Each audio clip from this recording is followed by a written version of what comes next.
it's a big show. Oh, yeah, it's a big show. This is hard. Rolling down the streets with a new Mac 11.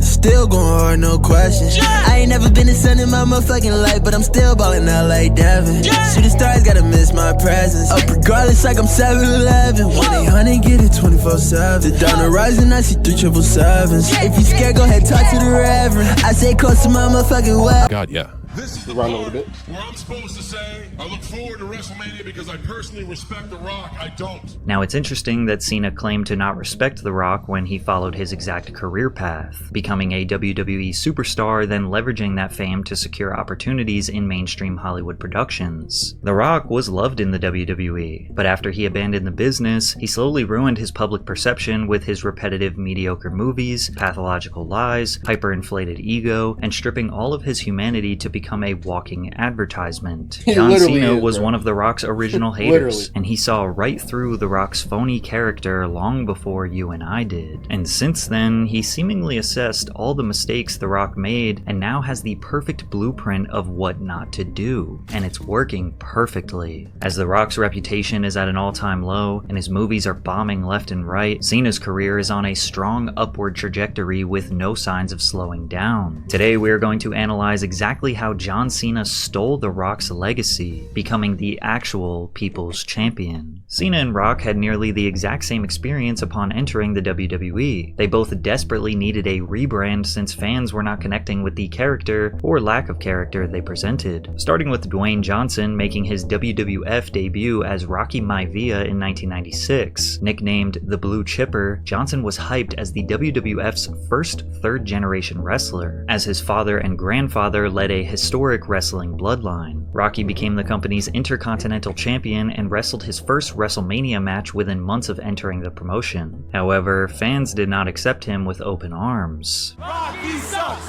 Rocky sucks. WWF fans became increasingly hostile towards Maivia, with chants of "Die Rocky Die" being heard during his matches.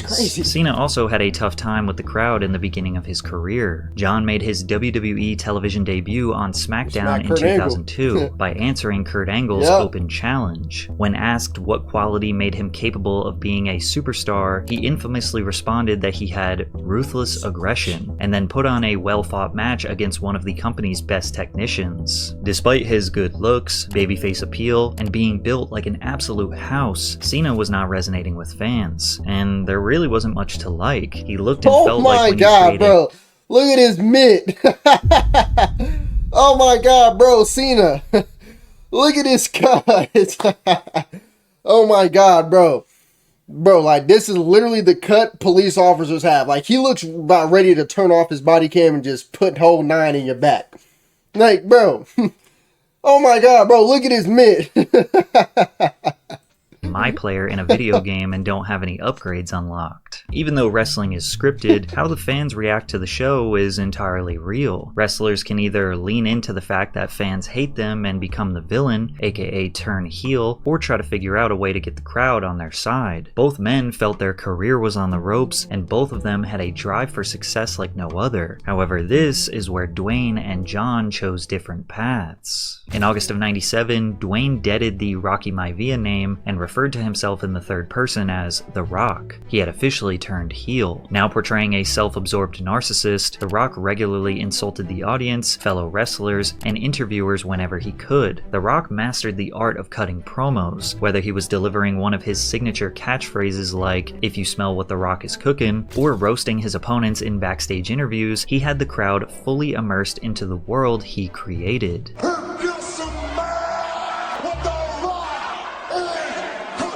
It was hard for The Rock to remain heel because the crowd loved him too much, which led to him dubbing himself the People's Champion. In order to stay heel, he aligned himself with Vince McMahon, who was unanimously hated by the fans as he represented the evil wrestling corporation. This became the perfect setup for The Rock to feud with Stone Cold Steve Austin, who was easily the fan favorite, plus he was already in a vicious battle with Vince. The Rock and Stone Cold's rivalry could be considered the greatest feud of all time, as these two were the biggest stars in the Attitude Era, which is unanimously agreed upon as the best era for wrestling. But that's not just the fans' opinion, it's objective fact. In the late 90s, the WWE was at its peak in average viewership and ratings. It was looking like The Rock was going to steamroll into the 2000s and have a career as dominant and long-lasting as Hulk Hogan. But then he did the unthinkable. At 32 years old, while he was still the #1 draw in the WWE, he retired from wrestling and pursued a full-time Hollywood career. Some criticized The Rock, saying that he turned his back on the fans that made him, and John Cena made sure he would not make this same mistake. Right around the same time that Rock quit, Cena unintentionally saved his wrestling career in what can only be described as divine intervention. On the tour bus overseas, some of the guys are freestyling in the back. I just went in the back and waited for my turn and joined in, and just did the best I could to try to unleash the fury. And at the front of the bus was Stephanie McMahon. She was head of writing at the time. She was like, "How did you remember all that?" I kind of explained the concept of freestyling, and she's like, "Well, make something up about me right now." Sure enough, on the spot, I spit a few bars. After impressing the writers, John decided to go all in on the new gimmick. Inspired by hip-hop culture, he rebranded himself into a brash, freestyle rapping, street-smart wrestler who used rhymes to insult opponents and hype up the crowd. He wore baggy jeans, throwback jerseys, a backwards cap, and a chain with a padlock. You need to hit them sit-ups too. You're not exactly the leanest. Forget seeing me, bro. You can't see your own penis. Fans loved when Cena roasted wrestlers.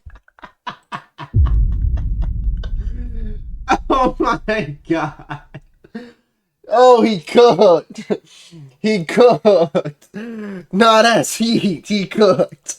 With his bars, but even they weren't safe from his ruthless rhymes. That freestyle was whack. Oh my god, bro. I used to spam this video back in the day. I used to spam this video, bro. Oh my god.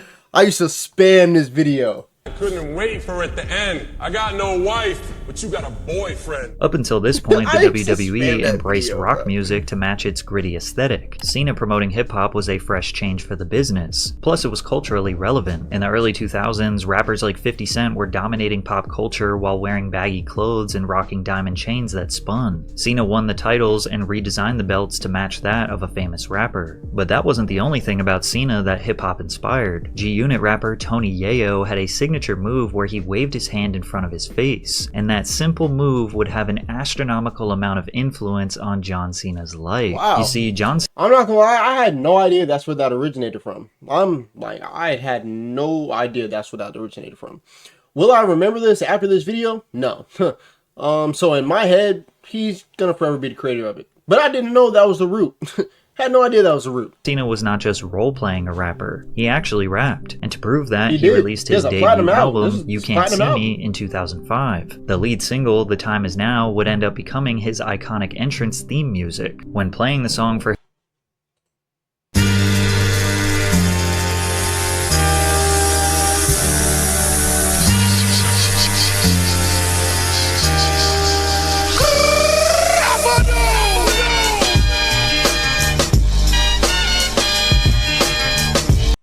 his little brother, he noticed his brother doing the hand gesture while vibing to the beat, which inspired Cena to do it on television to shout out his little bro. 50 Cent's crew had a really popular song called In the Club, and he heard it the first time, and instead of dancing, he did this. And I'm like, dude, what are you doing? He's like, no, everybody does this, man. Everybody does this. And he's like, you won't do it on TV. So what the hell do I gotta lose? What are you gonna do, fire me? Of course I'll do it on TV.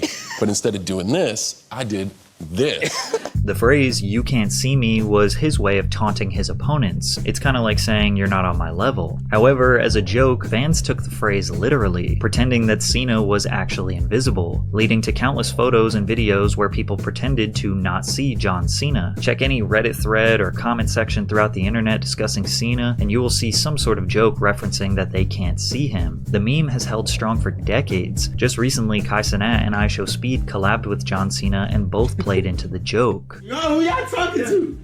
Oh, why y'all talking to y'all so? What? No, we get with John. Where's he at? Where's he at? John Cena.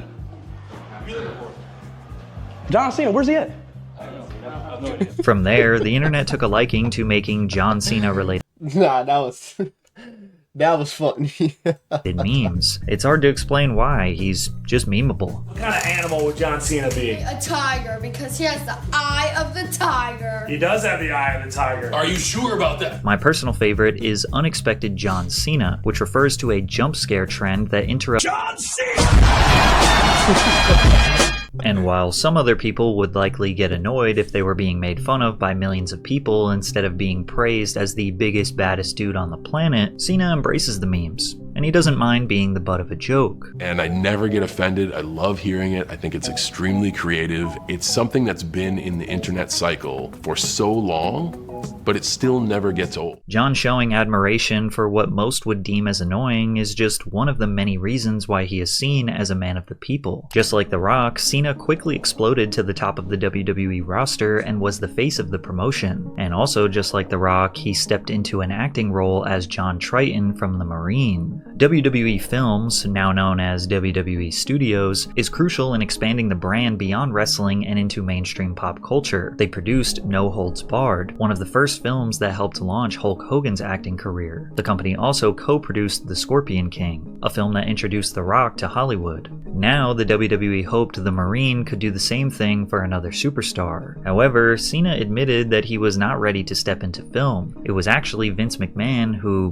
basically ordered him to do it. Vince said, hey, I gotta send you to Australia. It's okay, what am I doing? He said, well, you're gonna be in a movie. Okay, when? I gotta send you in 10 days, but I pretty much left us a small meeting in his office and packed my bags. Even though The Marine received mostly negative reviews, it garnered over $22 million at the worldwide box office. As soon as The Rock got a taste of Hollywood, he planned his exit. Cena did the exact opposite. He wanted to stay in the squared circle and help boost up the industry that made him who he is. However, playing the role of a US Marine did help Cena shed his Doctor of Thugonomics gimmick. He retired the sports jerseys and massive chains and slowed down on the rap promos. Instead, Cena flipped his backwards cap forward, wore dog chains, and preached patriotic values of hustle, loyalty, respect. As the face of the company, Cena held the WWE's most prestigious title for a combined 793 days. He would briefly lose the belt only to make a heroic comeback and reign champion. This was strategically designed by the WWE's writers to establish Cena as a strong, never-give-up hero for their younger audience, and it worked. But it also led to backlash from older fans who believed it made the matches too predictable. This spawned the Cena wins LOL meme, which has led to deep discussions of Cena wins LOL moments where it was obvious that his special treatment in the WWE was the only reason he won. Taking a page out of The Rock's playbook, Cena aligned himself with Vince McMahon. John said, "Vince McMahon to me is more than anyone could realize. He's a close friend, a mentor, a father figure. He means a tremendous amount to me. I don't know if I'll ever be able to conceptualize how much I love him and how much he means to me. That's why I've invested so much of my blood, sweat, and tears. I don't want to see it fall off. I want to see it be everywhere. I want to see it be larger. I want to see it have more success." Wrestling fans' perception of Cena was divided. On one hand, people were tired of seeing the same guy dominate. On the other hand, it's great that the face of the company is loyal to the brand and wants to continue to see it grow. Unlike The Rock, who retired early and left the business in the dust. Despite being a WWE superstar, Dwayne Johnson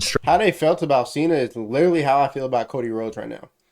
Like, I'm so tired of him. Like if you don't watch wrestling right now, you're just not gonna understand what I'm saying. But Cody Rhodes' title reigns, like right now, like they're so boring. They're so predictable because you know they're gonna keep the belt on him for so long. But he's entertaining. Like, and I'm glad that like he's here, if that makes sense.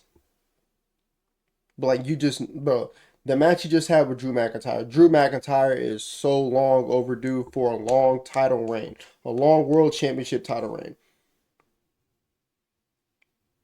And he just had a match with Cody last night. Bro. I don't think anybody went in there expecting into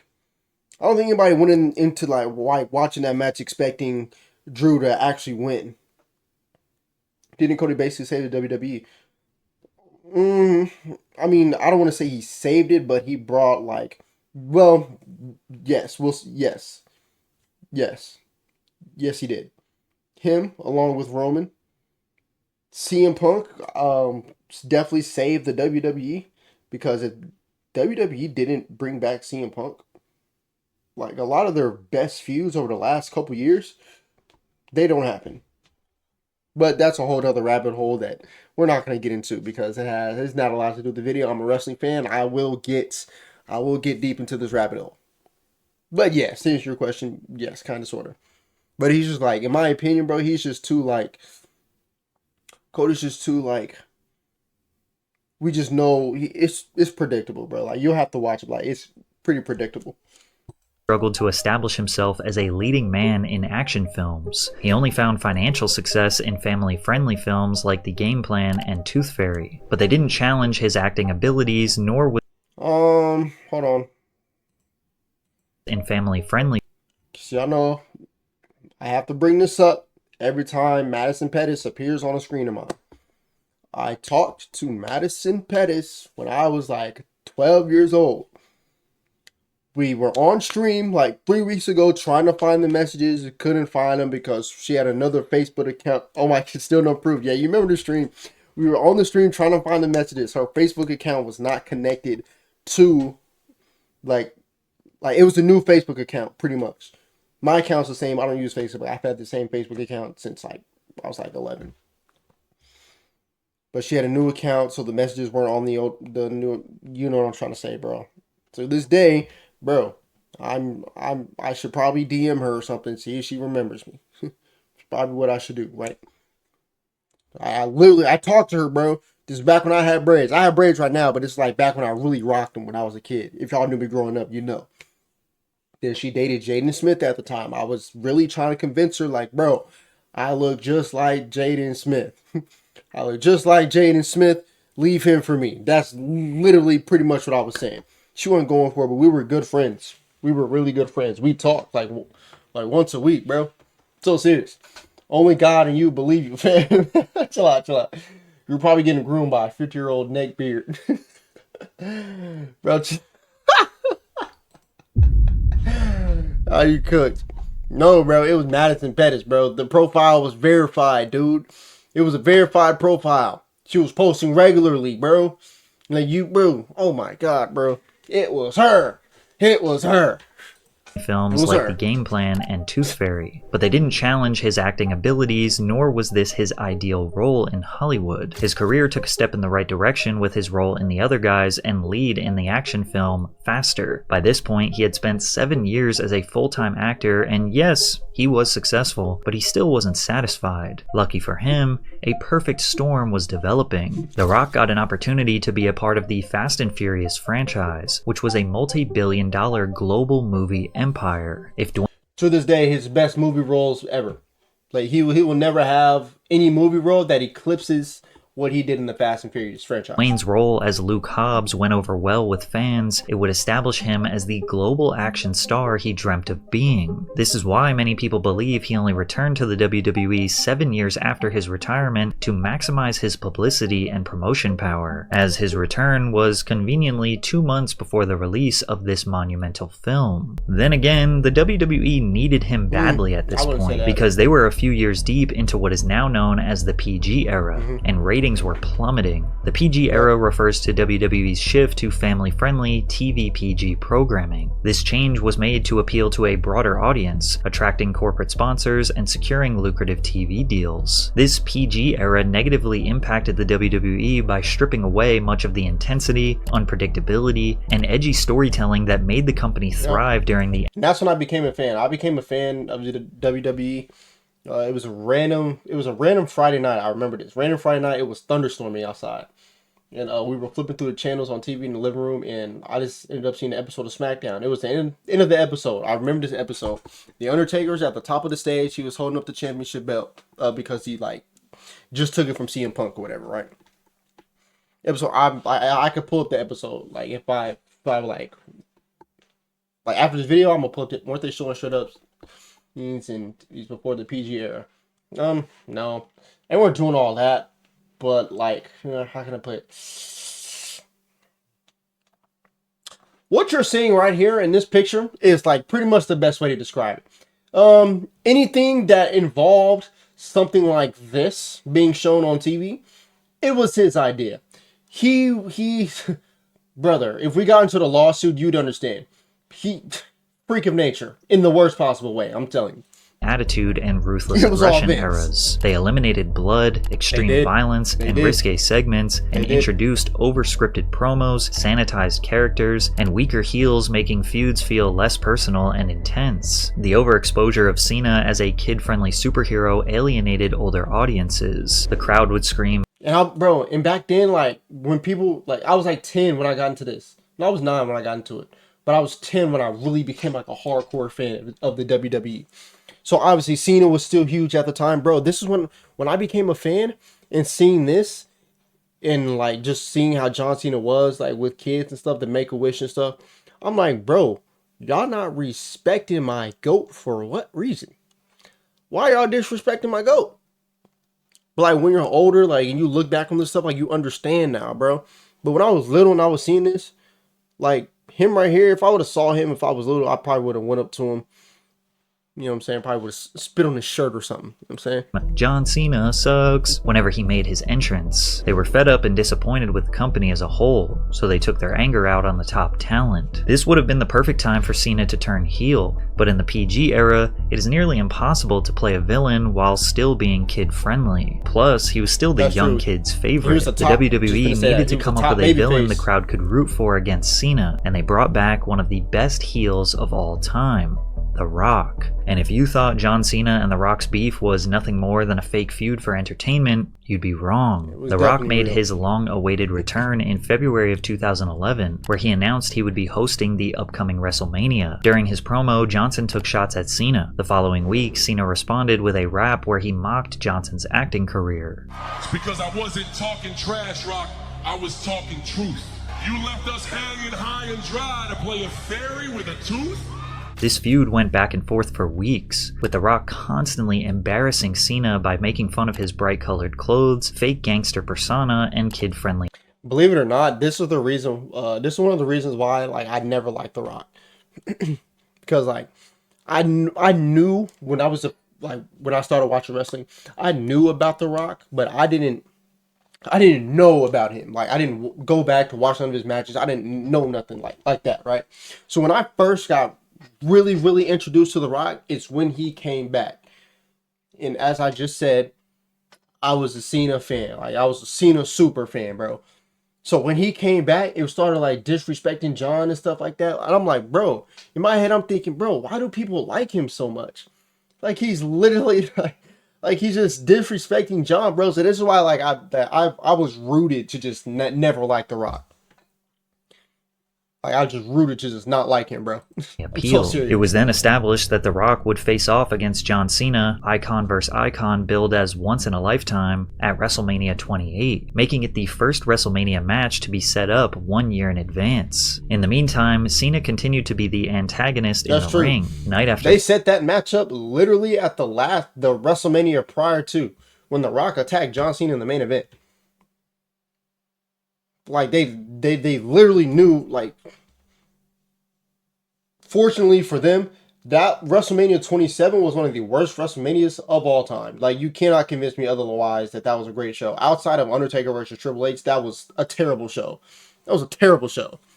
But then 28 happened with Cena and, yeah. night for a year straight, Rabbit getting hole, booed shit. by fans during his feud with CM Punk. The Cena hate was not fake. The fans genuinely despised this guy. They were sick of seeing him win, and he had a chip on his shoulder. So when it came time to take some shots at The Rock, the line between reality and fiction got blurry. You know what? Vince is probably going to find me for this one, but the only reason he came back in the first place was to promote Fast 5 and launch his Twitter account. Cena felt like he needed to remind everyone that he was the one who stayed loyal to the business, that he helped rising talent make a name for themselves, and that he will continue to remain in the ring even after becoming a mainstream superstar. But Cena was fighting an uphill battle, and the crowd favored the legend over him. He let his personal feelings about The Rock get the best of him and committed a cardinal sin in the WWE. Just like I don't need my notes for my promo on my wrist. Nice tattoo. Cena called out The Rock for writing his script notes on his wrist, essentially admitting that wrestling is fake. You can see The Rock stop dead in his tracks. This was a low blow, and many wrestling fans hated that Cena broke the fourth wall because he had no other way of competing with the legend. Others saw this as him simply speaking the truth, and that Rock writing his notes on his people already knew, like, at the time, people already, like, were catching on. I'm not even gonna say catching on. They knew wrestling was fake, bro. But I think it was just a bigger issue because this is still the PG era technically. And this is still like he's supposed to be catering to kids, bro. The kids don't know this is fake. But then in that same breath, kids don't care, bro. Kids are not gonna look up this information, be like the kids are enjoying the show, bro. They're not gonna look up his wrestling fake and stuff like that. You know what I'm saying? It was like, I see why he could have gotten in trouble, but at the same time, brother, like, it's mainly the adults that don't like him. Wrist shows a lack of preparation and respect for his character in the WWE. The two continued blurring the lines between real and kayfabe when The I remember watching this on live TV, bro. I was sick. I was so irritated, bro. Rock performed a concert where he mentioned Cena's rumored infidelity and divorce. Cena briefly brought back his Doctor of Thugonomics character, hoping nostalgia would win the crowd over. Cena later admitted that this was more than scripted entertainment. He actually did not respect The Rock. I'm going to jab this guy because I have nothing to lose. I have all the leverage. Right. I'm there every day, and I love being there every day, and nothing is really pulling me away from being there. But were you hurt that The Rock left? In other words, were you like, hey, he shouldn't do that? You got to respect the WWE. No. I guess my angle came from the fact that he was openly saying, like, I love the WWE. And I'm like, man, if you love it, why aren't you here? This drama continued up until their highly anticipated match at WrestleMania 28. However, the match needed to be choreographed, so Cena and The Rock had to be in a private room together a couple days before the event. Expecting bad blood, Cena was surprised when The Rock was professional, poised, and enthusiastic to work with him. Cena realized his own ego was getting in his way and decided to do the match exactly how The Rock wanted to do it, which did end with The Rock securing the victory in front of 80,000 people in his hometown. It was a legendary moment for The Rock, and Cena did something that The Rock would never do. He apologized. First and foremost, I went to his mom. And I said I was sorry, and I hope she understood everything that I was doing was just for business. And his mom is an ace. She was amazing. And then I went to him, and I always traveled with a jug of like pure Tennessee moonshine. And I went to him with a mason jar and said, this is kind of a tradition we have on the road now. I just wanted to share this tradition with you, but I hope you understand that everything, by the result of what just happened, I didn't put up any reluctance to take the 3 count. I didn't put up any reluctance to the finish. And I think it was in those 30 minutes that he had a greater understanding of this kid's just a little ignorant. He was trying as hard as he could. He doesn't see the whole picture yet. 1 year later, they had a rematch at WrestleMania 29 where Cena got his redemption and won. Cena and The Rock had a respectful handshake before leaving the ring, signaling the end of their rivalry. Just like Cena predicted, The Rock left the WWE again to focus on Hollywood, while Cena continued to stay loyal to the company. The Rock and Cena's feud was the last glimmer of excitement in the WWE, as the company's sad and slow demise was ever present in the 2010s. Social media made it easier for wrestlers to diminish the illusion 2010s was so terrible as a wrestling fan, bro. It was so bad, bro. of characters and storylines. The roster was objectively more athletically talented, but the company seemingly abandoned all effort into storytelling. Yes, additionally, WWE's monopoly over the industry left hated little this competition. Era. Hated this era. The SmackDown Live era, bro. Show wasn't even live, bro. It was taped on Tuesdays. It went to Tuesdays, bro. It went to Tuesdays. It was on Thursdays at one point too. Like sometime during this era. Like that's kind of when I stopped watching wrestling because, bruh, why is this not on Fridays, dude? And then I could never get behind Dean Ambrose. He was just annoying. Making the product feel... Could never get behind Daniel Bryan either. I hated his whole underdog story. Sami Zayn is literally him right now, just with less chips. Oh my god, bro! I hate Daniel Bryan and Sami Zayn. Best seller in the world ever. Dolph Ziggler. Stagnant compared to the more edgy and competitive eras of the past. I don't think anyone would blame John Cena if he decided to retire at this point, but at the WWE's lowest moment, he decided he would do whatever he could to help the company. He created the US Open Challenge, where each week he would come to the ring and allow any WWE wrestler to face him for the US title instead of strictly defending his title at pay-per-view events. By defending the title weekly, Cena elevated its status while also showcasing new and rising rising talent, giving competitors in the locker room a platform to shine in high-profile matches. After 10 years at the top, the WWE finally decided it was time for somebody to take his spot. Cena had been relegated to a side character in major storylines. Gradually, he made less televised appearances and would sometimes disappear from programming for several weeks at a time. And that's because he, just like The Rock, was transitioning to Hollywood. Cena appeared in the war thriller film The Wall, a tense, minimalist story set during the Iraq War, focusing on 2 American soldiers pinned down by an unseen enemy sniper. He also reprised his role as Roger in the buddy comedy Daddy's Home 2. I did not know he was in that movie, bro. I thought, because I saw the clip of that movie, The Wall, and I've always wanted to watch it. To this day, I haven't watched it, but I've always wanted to watch it. But bro, I did not know he was in that movie. Makes me want to watch it now. Like, even more. I'm going to watch it. Fred, oh my God, bro, I remember that Fred movie. I remember that Fred movie. Oh my God. Opposite Will Ferrell and Mark Wahlberg. He also appeared in the animated comedy film Ferdinand, where he played the main protagonist. Ferdinand was a commercial success, and would be nominated for Best Animated Feature at the 90th Academy Awards. Meanwhile, the WWE... Oh my God. You're cooking. Hey, put it in the chat right now. Council movie night. We gotta watch The Wall. See if anybody's down. WWE's next new superstar, Roman Reigns, was quick to call Cena a hypocrite for becoming the thing that he hated about The Rock. He also claimed Cena ruled with an iron fist and used his power with Vince McMahon to constantly bury talent whenever he wanted, being handed opportunities that he didn't deserve. I'm still here because you can't do your job.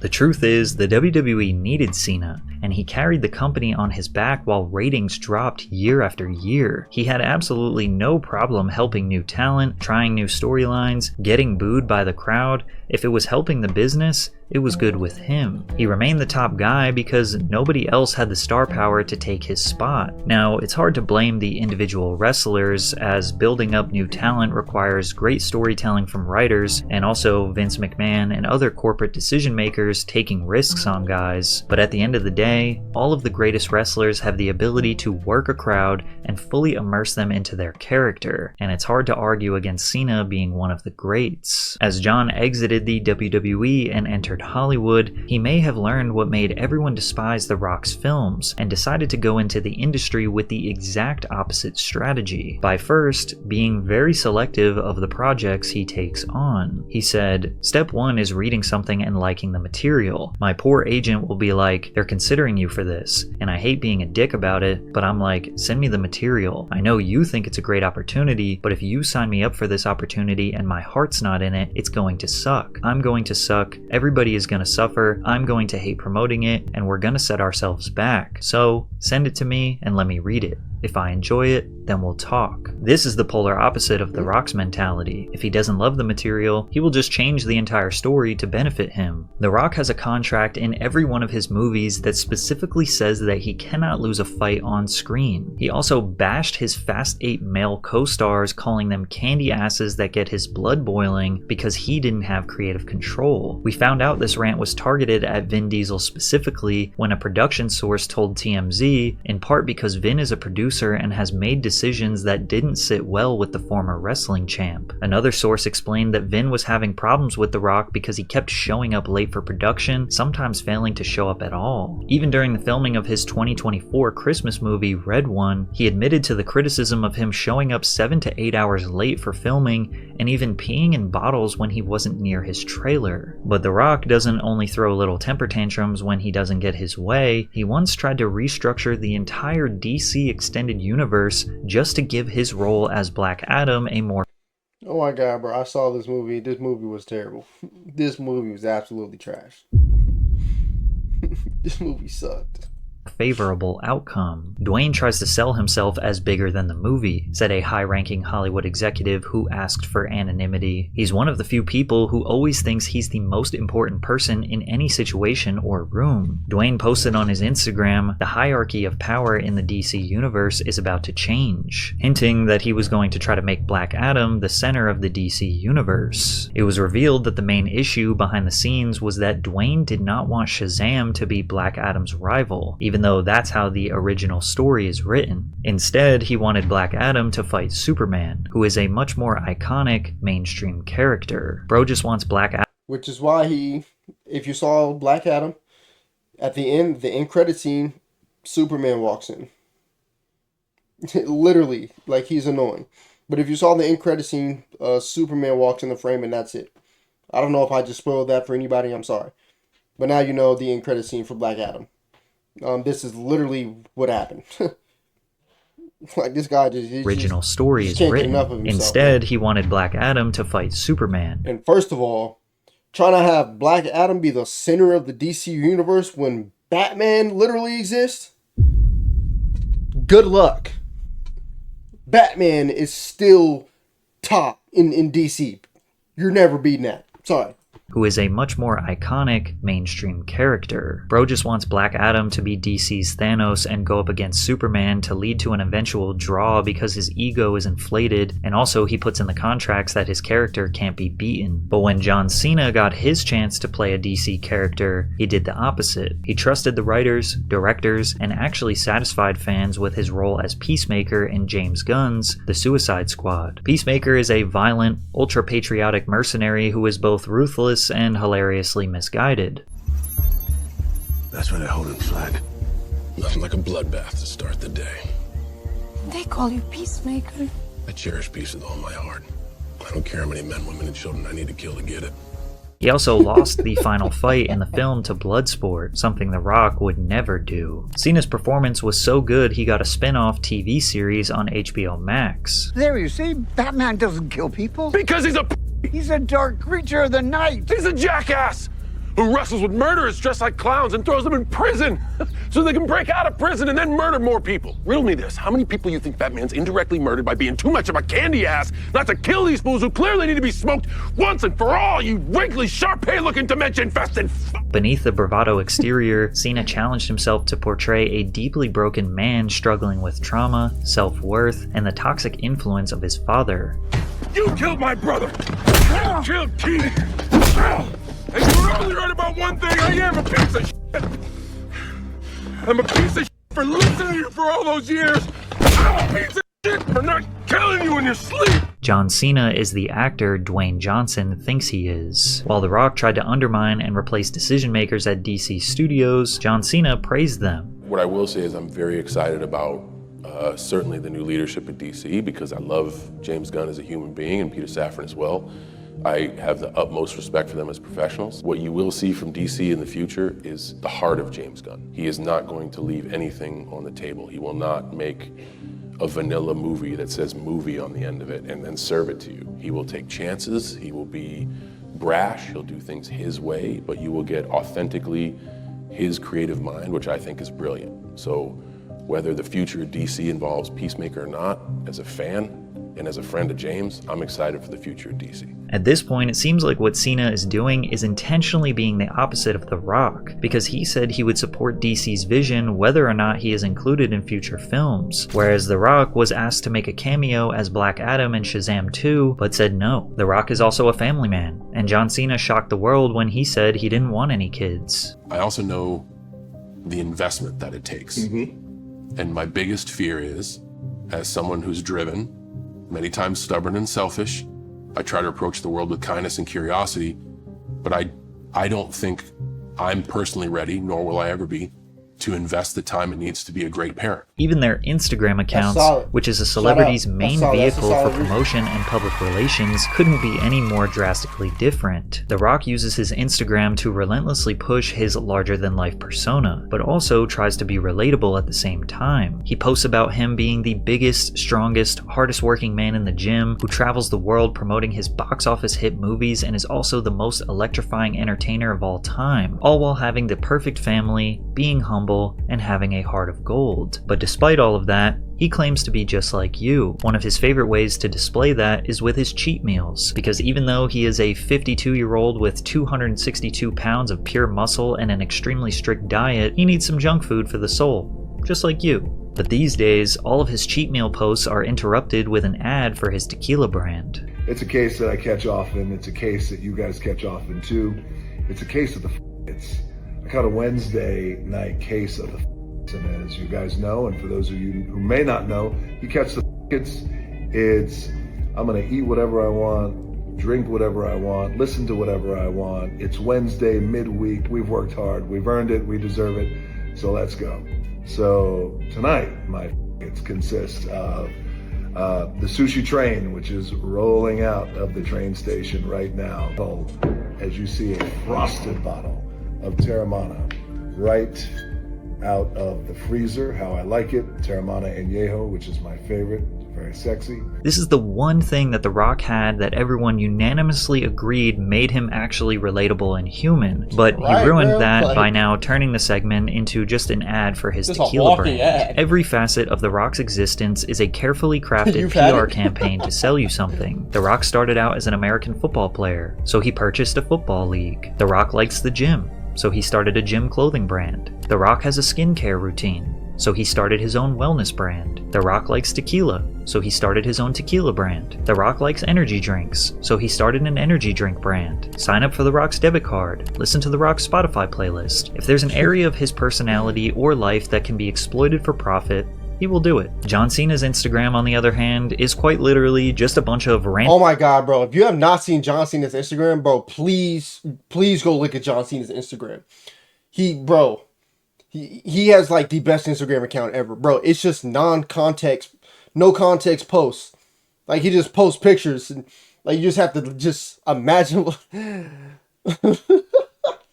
Bro, he has like one of the best Instagram accounts ever, bro. Photos with them and Slim Jim. Slim Jim, if you know Slim Jim. No captions that he wants you to decipher what they mean. He has never posted a picture of his face. He doesn't disguise some life moment as an advertisement. He doesn't try to glamorize his life or tell you about it at all. He treats his Instagram like art. It has become like art. And I think there's not enough vehicle for interpretation nowadays. Everything is presented and thoroughly explained. I want people to think for themselves, and I've dropped some serious clues and spoilers on there and like real inside baseball stuff. But if you're not looking for it, you don't know. And I don't care if you know, because that's not the point. He has, bro. He has definitely done this. But like just with me, like knowing what Cena's doing right now, bro, like, bro, he recently just dropped a picture of Dr. J. You know, Dr. J wore the number 6, and I think it was in Philly. And I knew that 6 meant he only had 6 dates left before he retires from wrestling, which is now 5 dates because he wrestled Brock Lesnar yesterday. But I knew what that 6 meant, bro. So like if you kind of know what's going on like with him, then like some of his stuff it's kind of obvious. Most of his stuff, bro, like it be kind of crazy. Point is, if you like he'll post a picture of your grandmother with no context, and you just have to figure out what it means. Like, all right, bro, like how'd you get the pic? If you come to there as a forum, you can check out the images, you can get a look into my life, or maybe you can get a look in your own life. And The Rock thinks that what his art is authenticity. Do you consider yourself an artist? I have a theory about what your art is, but I'm curious what you think. What I feel the art is authenticity.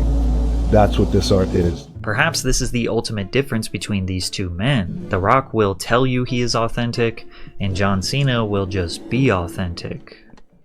Yep. That was a great video. I wasn't expecting